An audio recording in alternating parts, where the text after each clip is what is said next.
Mambo matano yatakayomfanya mwanaume wako akupende sana, lakini pia asiweze kukusahau na uwe na impact na umuhimu katika maisha yake, asiwe tayari kukupoteza. Sasa haya ni mambo matano ambayo yako very simple na watu wengi hawayatazamii kama ni mambo ambayo yanaweza yakajenga, na hapo sasa ndio kwenye fursa.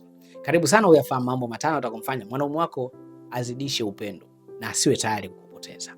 Naitwa Mombeki Crispin, ni Mbeki TV. Kama bado hujasubscribe, naomba ufanye hivyo, kwa maana hapa ndo mahali pekee ambapo tunakutana na kuzungumza swala zima la ndoa na mahusiano kwa upana, lakini pia tunapata muda wa kushauriana mambo mengi. Jambo la kwanza litakalomfanya mwanaume azidi kukupenda, shiriki katika kumwandaa kimavazi. Sasa unajisikiaje mwanaume wako wakati anajiandaa labda kwenda kazini akiwa anavaa? Ukashiriki hata kumfunga mkanda, ukashiriki hata kufunga vifungo vya shati lake, ukashiriki basi hata kumchomekea shati lake, ukashiriki basi hata kumvarisha tai yake, ama ukashiriki hata kumweka kola yake vizuri, ama kumvarisha saa, ama kumvarisha socks ama kiatu. Hebu shiriki katika moja wa jambo hili kama hujafanya vyote. Wakati huu ama this moment inabaki katika kichwa cha mwanaume. Unajua, unaweza ukasema vitu vidogo sana, lakini katika huo udogo unaofikiri ndio fursa yenyewe. Wanawake wengi hawafikirii hivi vitu vinaweza vikatengeneza chemistry kubwa ama vikatengeneza upendo kwa mwanaume. Kwa hiyo wanawake wengi hawavifanyi. Hivyo ukitokea unavifanya utakuwa tofauti kati ya wanawake 100. Kwa mwanaume atagundua uwepo wako kwa jambo kama hilo dogo tu. Kwa hiyo shiriki katika kumwandaa mume wako kimavazi. Hilo ni jambo la kwanza. Jambo la pili litakalomfanya mwanaume havutiwe zaidi na wewe, massage. Massage katika namna gani? Pengine ametoka kuoga, umemwandalia beseni na maji yake ya moto, yupo sebreni anataka kurelax. Sasa unaambia aingize miguu yake kwenye beseni la maji ya moto ama ya vuguvugu, then unamfanyia massage ya miguu. Kama una kitambaa cha kuweza kumfuta vizuri ama kumkanda miguu yake vizuri, inamsaidia. Unajua wanaume, nature ya kazi zetu waga tunachoka sana na tunatamani turudi nyumbani tupate ile pumziko la katika namna ya kujisikia vizuri. Kwa hiyo inaweza ikawa massage hiyo, umwandalia beseni nzuri, unamkanda vizuri. Inaweza ikawa massage ya mwili, inaweza ikawa massage ya kichwa kumfanya aweze kurelax. Na sasa sitaki iwe massage rasmi kwamba lala hapa mume wangu tufanye massage. No, basi massage ya reja ni kwamba anafanya activities zake nyingine, lakini huku bado unafanya massage. Pengine mmekaa mnapiga story tu, lakini wewe umeshika tu upande wake mmoja, mnapiga story, kuna mminya vizuri kidogo, mnapiga story, kuna mminya kichwa kidogo. Yani ni massage ile ambayo ipo kama haipo, sio ile special. Mtu ananielewa? Kwa hiyo jambo la pili litakomfanya mwanaume havutiwe zaidi na wewe, akupende zaidi na apate utulivu mzuri anapokuwa around na wewe, ni hiyo massage. Sasa hapo unielewe vizuri jamani. Maana nikishasema massage mnaanza kufikiri ni jambo kubwa. Zipo massage kiujumla kubwa ambazo pia sijasema usizifanye. Unaweza ukaanza kuzifanya hata kwa mwezi mara moja. Zile sasa mume wangu umechoka, nataka nikufanyie massage. Ile inakuwa maalum. Sasa kalala pale, unamwandalia vizuri, unachukua mafuta yako vizuri, unamfanyia massage ya full body. Na massage nilokuambia mimi hapa ambayo itampa testi fulani kutoka kwako ni ile massage ya poa. Si ndio? Hiyo ndio. Weka miguu kwenye beseni, umemkanda, baadaye kutoka kuoga, mara unapiga na story kwa mikono yako hapo kichwani ama iko mikononi kwenye mabega. Massage hivyo ile kwa random kidogo. Sawa? Hilo ni jambo la pili litakalomfanya mwanaume afurahie uwepo wako na azidi kuvutiwa na wewe. Jambo la tatu, tendo la ndoa liwe sehemu ya furaha ama ya kufurahia, sio sehemu ya kufika kilele. Ukimfanyisha ama ukibadilisha mentality ya mwanaume wako, tendo la ndoa kalichukulia kama sehemu ya nyinyi tu kufurahi na kujiweka tu sawa, mwanaume wako atalifurahia tendo la ndoa zaidi kuliko ukilichukulia tendo la ndoa ni sehemu ya kwamba nina hamu, nataka nifanywe, nina hamu, nataka hili, nina hamu. Hiyo inabadilika. Tendo la ndoa unaliweka kama sio starehe, unaliweka kama katika wajibu.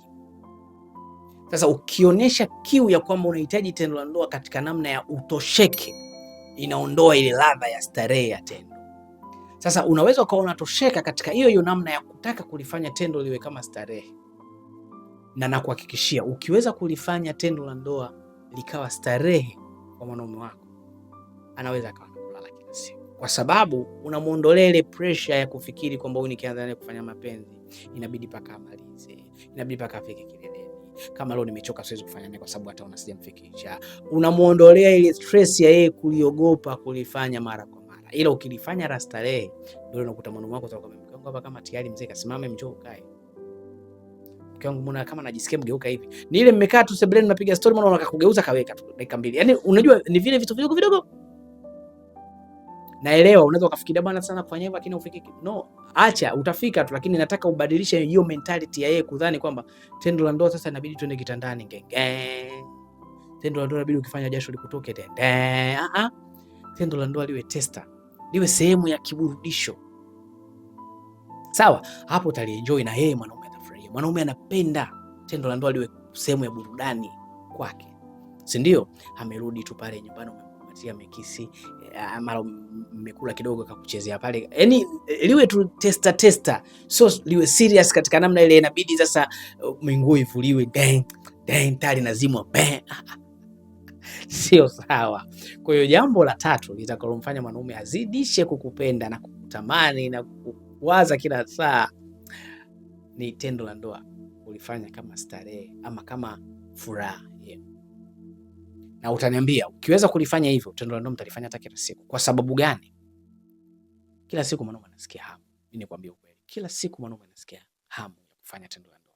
Kwa nini alifanye? Kwa sababu anaelewa kufanya tendo la ndoa, kushiriki tendo la ndoa ni uwajibikaji mkubwa unaohitaji muda, nguvu na kadhalika. Na unakuta kuna muda yeye hana hiyo nguvu ya kufanya hivyo. Kwa ana hamu lakini hiyo muda ya kutumia hizo nguvu zote hana. Kwa ukiweza kuliweka katika starehe kwamba hii ni soft tu mume wangu, unaweza ukaingiza na ukatoa tu. Hapo hapo mimi niko sawa tu.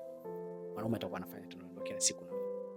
Na kuna masomo nimekufundisha namna ya kuweza kufika kileleni bila hata kumsumbua yeye. Kwa hiyo usifikirie kwamba eti yeye inabidi afanye paka ufiki, kwa sababu zipo mbinu unaweza ukazitumia wakati yeye anafanya kama starehe na wewe ukaweza kufanyaje kufika. Kwa sitaki tuende huko deep, lakini leo nakutajia tu ya mambo. Kwa jambo la tatu ni kulifanya tendo la ndoa kwa kama starehe tu na sio kufika kileleni. Jambo la nne litakomfanya mwanaume azidi kukupenda ni kumsaidia majukumu yake ya kazi. Nishaye kusema jifunze juu ya kazi anazozifanya mumeo ili baadaye na wewe uweze kushiriki katika namna ya kumsaidia kazi hizo. Huenda kuna muda amechoka anahitaji kupumzika. Wewe ukizielewa kazi zako utambia naomba hiyo laptop yako nikusaidie kusogezea jambo fulani hadi hapa. Ama naomba kitu fulani nikusaidie kukusogezea jambo lako hadi hapa.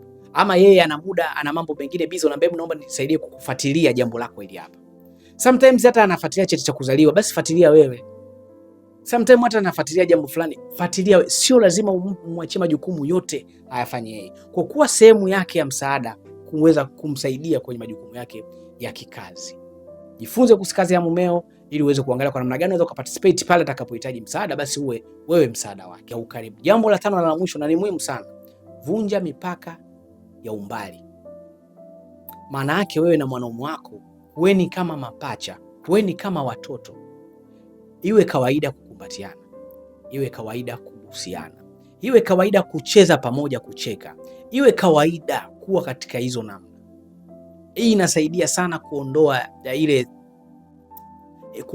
ile ngazi ya umbali ama ule mfumo dume ama ule umimi. Anajisikia wewe ni sehemu yake ya maisha. Sometimes mmekaa mnaangalia TV, iwe kawaida wewe kuweza kumlalia tu hapa, mmemlalia hapa mnaangalia TV. Mnafurahia tu maisha. Mnakula iwe kawaida wewe kumlisha. Leo hii nikwambie, hebu jaribu kumlisha mwanaume wako. Anaweza akasema, wewe nitakunitapela au umeniwekea limbwata. Kuna mambo hamjayazoea kuyafanya kikawaida. From today, anza kuvunja hiyo mipaka ya umbali na muweze kukaa kuingiliana kuwa karibu. Kumbatianeni, usianeni. Sio lazima mpaka mfanye hivyo mkiwa kwenye mambo yenu ya kumsaga muano. No, kweni nomo, mnatembea babani mmeshikana mikono, mmekumbatiana, mmecheka, mmegonga na vitu kama hivyo. Mfanye wewe kama rafiki, mweke karibu kihisia. Hii inatengeneza sana chemistry ya kihisia. Ushanifahamu? Kwa vunja hiyo mipaka ya umbali. Usiwe na mumeo kama bosi wako, usiwe na mumeo kama adui yako. Tuone kabisa tukiwaangalia hivi tunasema nyinyi ni wapenzi kulingana na muunganiko wenu jinsi ulivyokuwa. Sasa hayo yalikuwa ni mambo matano ambayo ukimfanyia mwanaume wako atazidi kukupenda na hatokusahau. Inawezekana mkagombana mkaachana. Wanaume tunaachana na wanawake wengi, lakini ni ngumu kumsahau mwanamke wa namna hii. na hii inaweza ikapelekea kurudi kwako na kuona wewe una umuhimu katika maisha yake. Sasa natumai umejifunza mambo mengi sana. Hebu niambie, kuna jambo gani kati ya haya niliyotaja unayafanya kwa mwenzako? Na kama hakuna unaolifanya, ni jambo gani utaanza kulifanya leo kwa mwenzako? Niandikie katika comments, mimi nitakujibu hapa. Lakini habari njema niende kukupa, nimefungua utaratibu mzuri sana wa madarasa ya kufundisha watu juu ya swala zima la mahusiano, kufundisha watu namna ya kuboresha mahusiano na ndoa zao, lakini kushauri watu juu ya changamoto mbalimbali wanazozipitia na kuweza kuzipatia majibu. Ni cheki kwa namba zangu hizo zinazopita, ni cheki WhatsApp. Kuna utaratibu mzuri sana kule nimeupanga wa kukusaidia wewe katika namna ya kuboresha na kuongeza maarifa juu ya swala zima la mahusiano. Ni cheki na tutaweza kuongea mambo mazuri sana. Ulikuwa na mimi Mombek Crispin mwanzo mpaka hapa tunapoelekea mwisho. Mwisho wa kipindi hiki ndio mwanzo wa kipindi kinachofuata. Subscribe ili uendelee kubakia katika hii channel ili kupata madini mengi sana kuhusiana na masuala ya mahusiano. Mimi kwa sasa nikuage tu, tukutane katika video inayofuata. Bye bye.